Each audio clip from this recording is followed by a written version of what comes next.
Saudara, sejumlah korban kasus investasi bodong 212 Mart di Samarinda, Kalimantan Timur hari ini kembali mendatangi Polresta Samarinda.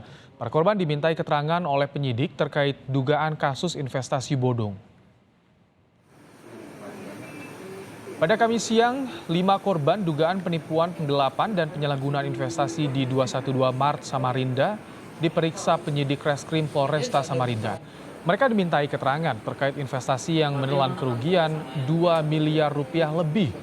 Tak hanya 5 korban, tim kuasa hukum korban juga dimintai keterangan seusai laporan yang diajukan pada Jumat 30 April 2021.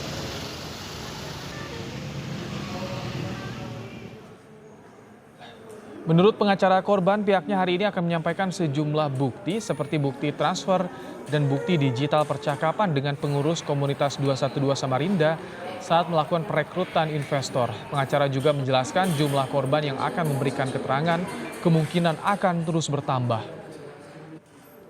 Untuk para korban atau investor menindaklanjuti dari laporan tertulis kami di minggu lalu. Saat ini kami sudah membuat laporan polisi dan seperti teman-teman lihat kita lagi proses juga untuk pendampingan hari ini. Beberapa orang yang diperiksa, Bang? Untuk hari ini baru 5 orang yang diperiksa. Itu perkembangannya, Bang, apakah ada korban lagi, Bang, bertambah? Sejauh ini secara lisan ada, hanya saja untuk resminya belum penyampaian langsung ke kami. Tetapi kami masih membuka kesempatan bagi para korban untuk tetap berkomunikasi dengan kami jika butuh pendampingan. Ketua Umum Persaudaraan Alumni 212 Slamet Ma'arif menyatakan kasus investasi bodong usaha minimarket 212 di Samarinda tidak berkaitan dengan PA 212. Menurut Slamet, kasus ini merupakan kasus lokal di Samarinda dan tidak berkaitan juga dengan koperasi syariah 212 di level pusat. Namun Slamet Ma'arif mendukung polisi mengusut kasus ini jika ditemukan unsur pelanggaran pidana dan merugikan banyak orang. Jadi secara organisasi maupun secara kegiatan tidak ada kaitan sama sekali dengan PA 22.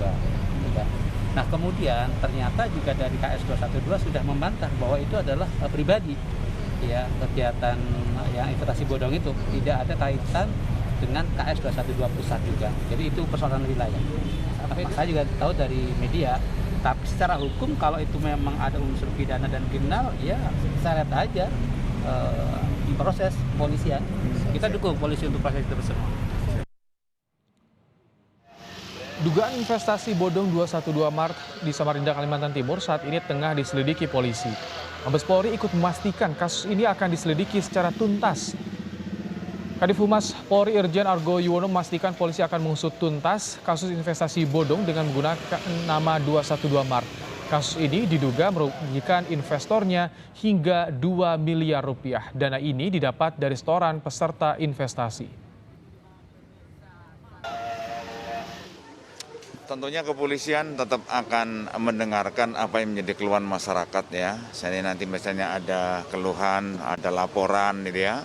Tapi nanti polisi akan merespon ya. Nanti dengan melalui suatu penyelidikan kita lakukan. Apakah nanti itu ada suatu pidana atau tidak. Tetapi yang terpenting bahwa polisi akan merespon dan mempelajari daripada apa yang ada di sana ya. Gitu.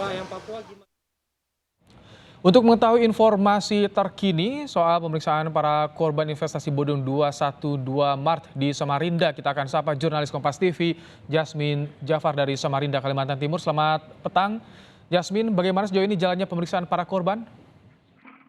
Ya, Ibrahim, selamat petang pemirsa.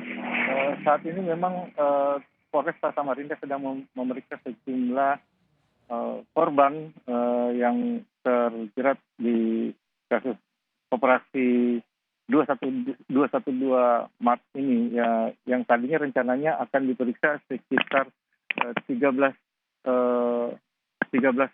korban, tapi mengingat waktu yang cukup sempit karena harus juga di brief untuk dilakukan saat buka puasa bagi para korban. Akhirnya Polresta Samarinda hanya memanggil 6 saksi.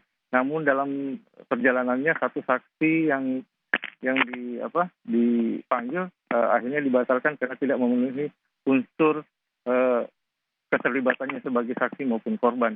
Dan Ibrahim, saat ini memang pihak Polresta Samarinda juga telah berkoordinasi dengan pihak Polres di kabupaten kota lainnya untuk berkoordinasi bagaimana proses pencarian yang terlibat dalam kasus 212 Maret ini yang merupakan otak pelakunya. Ibrahim. Jasmine, jadi 5 korban diperiksa hari ini. Apa saja bukti yang dibawa oleh para korban, Jasmine? Ya, Ibrahim, saat kami berbincang-bincang dengan kuasa hukum korban yaitu Kade Indra bahwa sejumlah barang bukti berupa percakapan via grup WA yang sudah diberikan ke Polresta Samarinda dan juga ada beberapa sejumlah bukti berupa buku kas pendaftaran dan maupun buku kas perdagangan di 3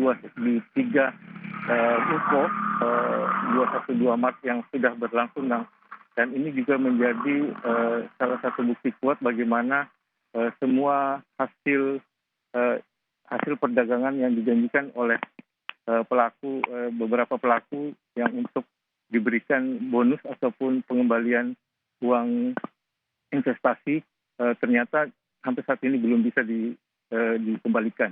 Ibrahim. Baik, terima kasih Jasmine Jafar untuk laporannya langsung dari Samarinda, Kalimantan Timur.